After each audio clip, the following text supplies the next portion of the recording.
Bueno, para continuar con el tema, eh, vamos a explicar un poquito sobre la anatomía y funcionalidad que tiene el oído humano, que de hecho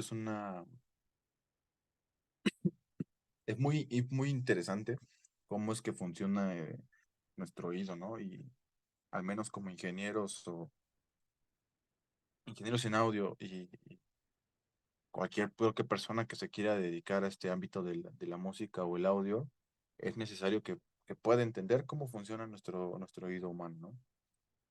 Para la cuestión psicoacústica creo que es una parte fundamental.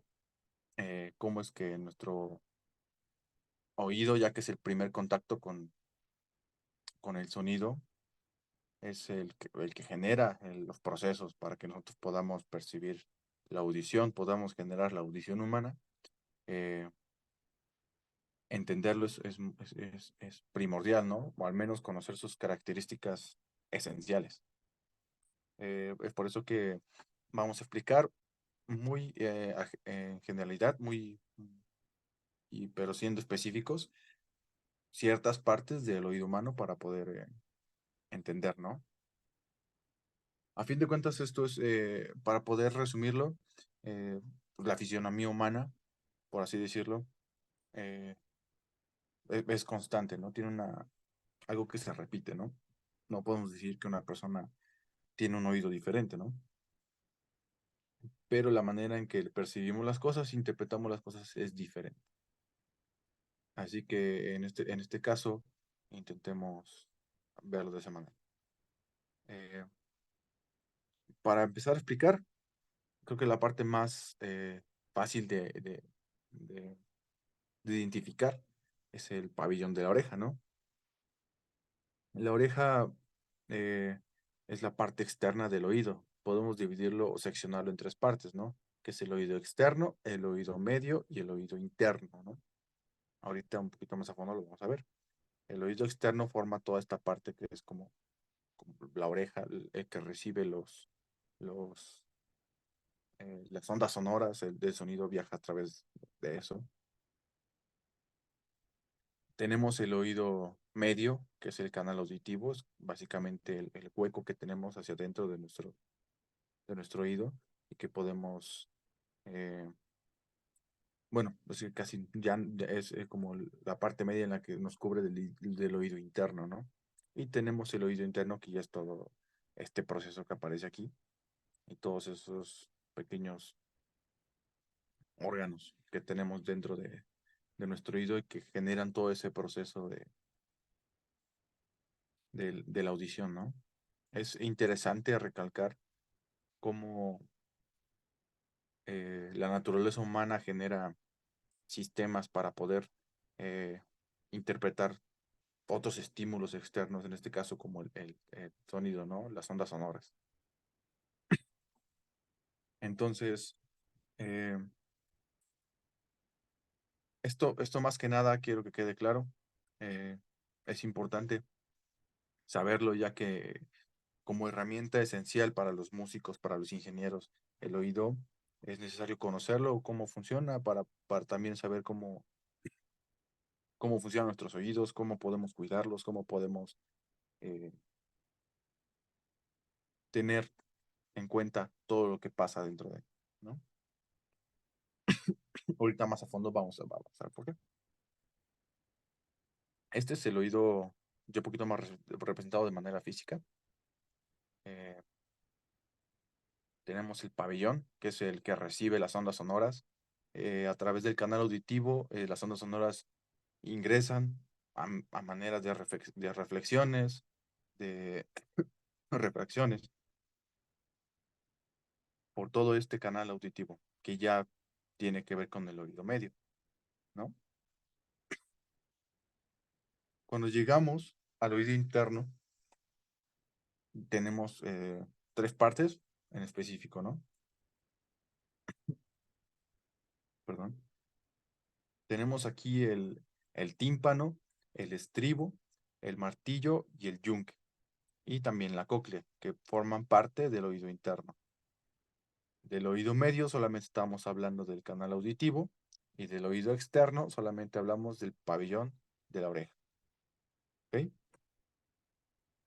El tímpano o membrana, después de que ya el sonido pasó, las ondas sonoras pasaron a través de- del canal auditivo por medio de refracciones y refracciones,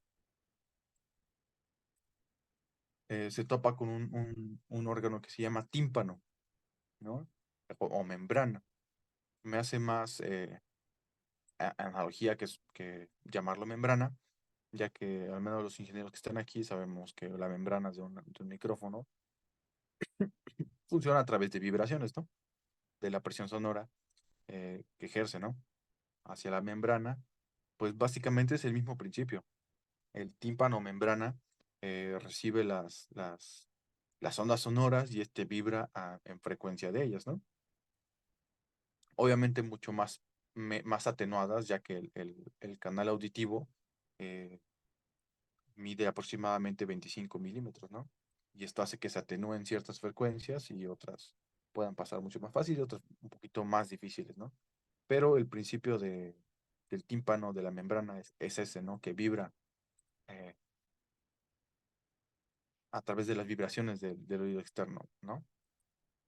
Y de hecho, es el primer contacto, el primer órgano que empieza a hacer la traducción del sonido para nuestro cerebro.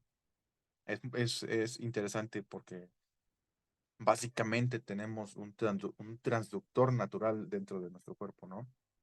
Así como el micrófono, de hecho es el mismo proceso.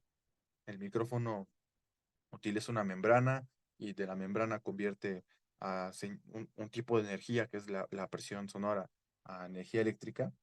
El tímpano y todo el oído interno hace el mismo proceso, nada más que digamos que de forma natural, por así decirlo, ¿no? El, el tímpano es el primero que se encarga de vibrar a las frecuencias de las ondas sonoras que está recibiendo. Después pasamos al martillo, el yunque y el estribo, ¿no?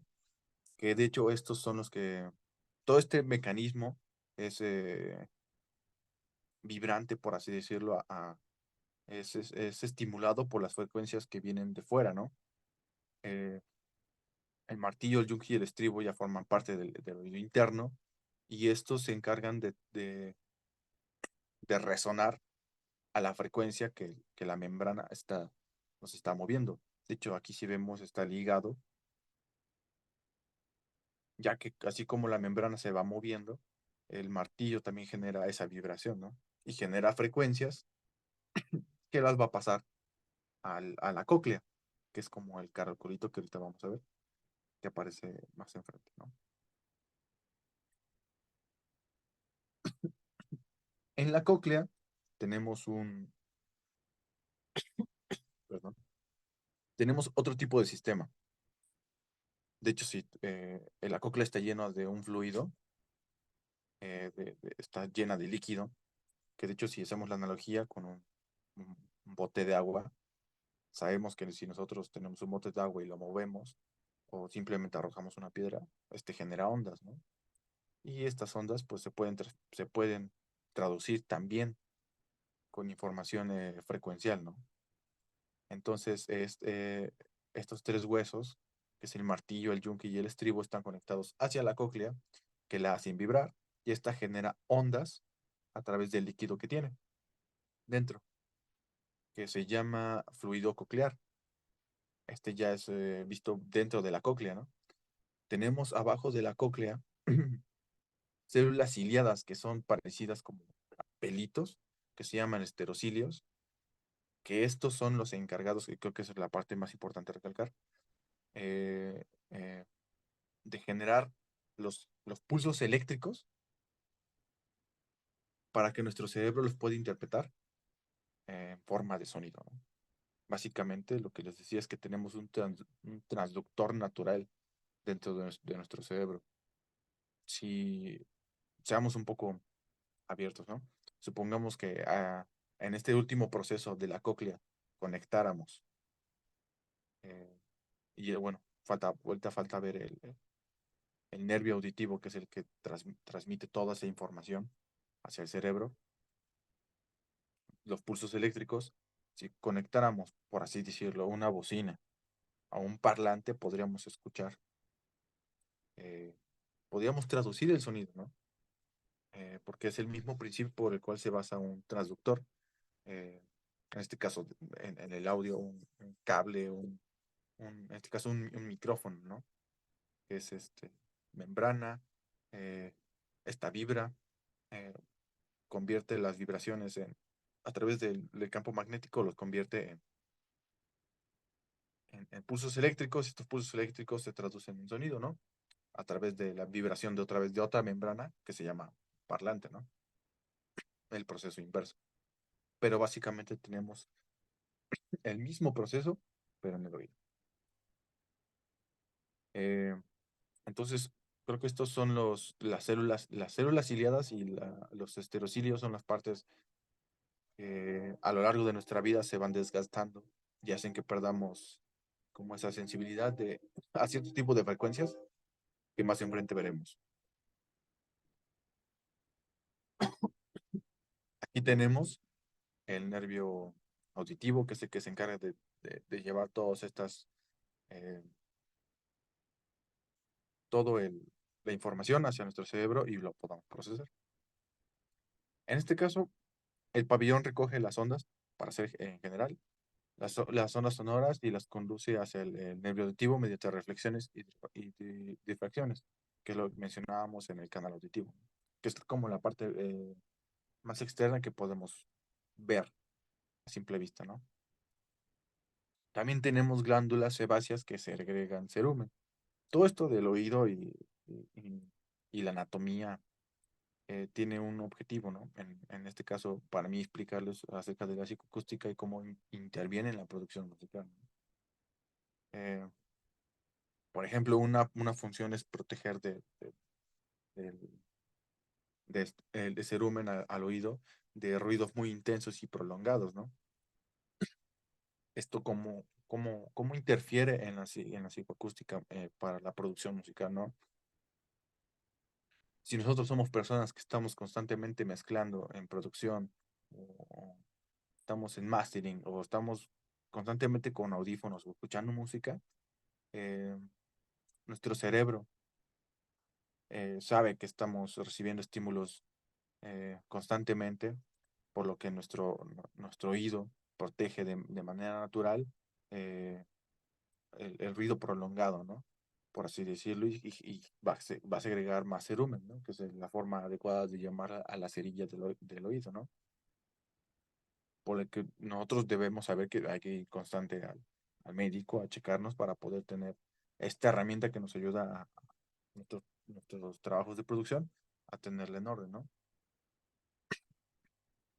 Otra es que debido a la forma y las dimensiones físicas, el oído externo posee una resonancia cuya frecuencia está en las proximidades de los 3000 Hz.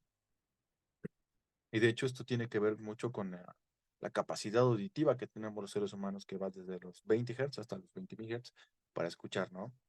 Eh, Básicamente el oído por su fisionomía tiene una resonancia específica en los 3000 Hz, ¿no?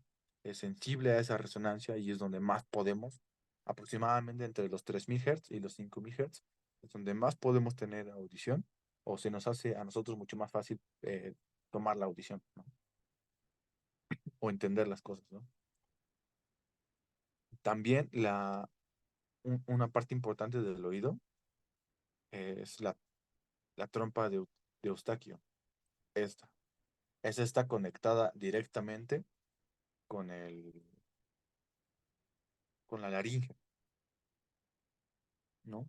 Y nos hace sentir esa presión, diferencia de presiones, ¿no? A fin de cuentas, el, el- la membrana o el tímpano necesita de presiones iguales para poder funcionar, ¿no? Para poder vibrar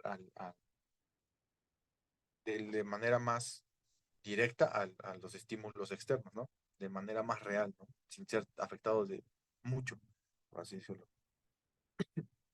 Este es un pequeño conducto que comunica la caja timpánica con la laringe. Su función, como ya lo dije, es igualar la presión del oído medio con la presión atmosférica, ¿no? Esta, esta membrana es la que se nos mueve. De hecho, si hacemos el ejercicio de tragar saliva, vamos a escuchar como si tronara, ¿no? O cuando bostezamos es cuando se destapa.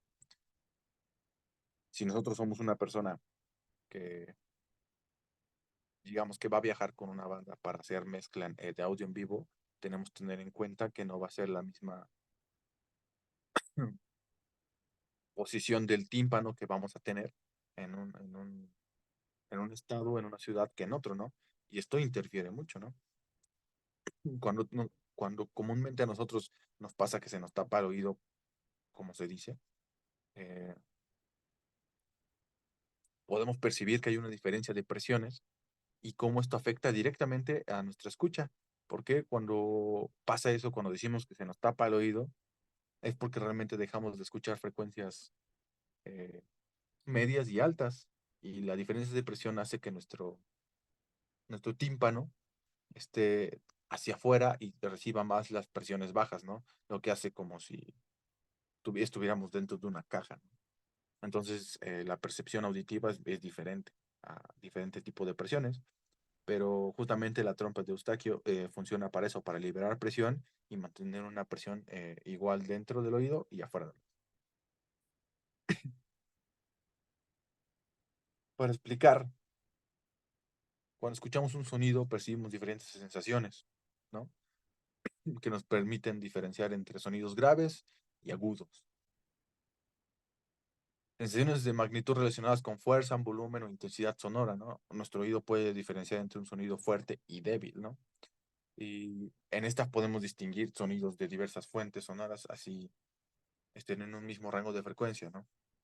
Eh, Todo esto de la anatomía de nuestro oído nos ayuda para poder, eh, de cierta manera, decir, bueno, yo sé que mi oído es sensible a sonidos agudos, a sonidos graves, porque pues así está formado, ¿no? En estos casos hay sonidos muy intensos en tono, en volumen, que lo vamos a ver un poquito más enfrente, pueden llegar a perforar el oído, ¿no? Y generan mucho más presión a nuestro oído y generan otro tipo de estímulos, estar expuesto a mucho ruido o constantemente al sonido, ¿no? En este caso. Y creo que para cuestiones del oído, en su anatomía y su función en la producción musical, eh, es en generalidades lo que podemos dar a entender y tomar en cuenta.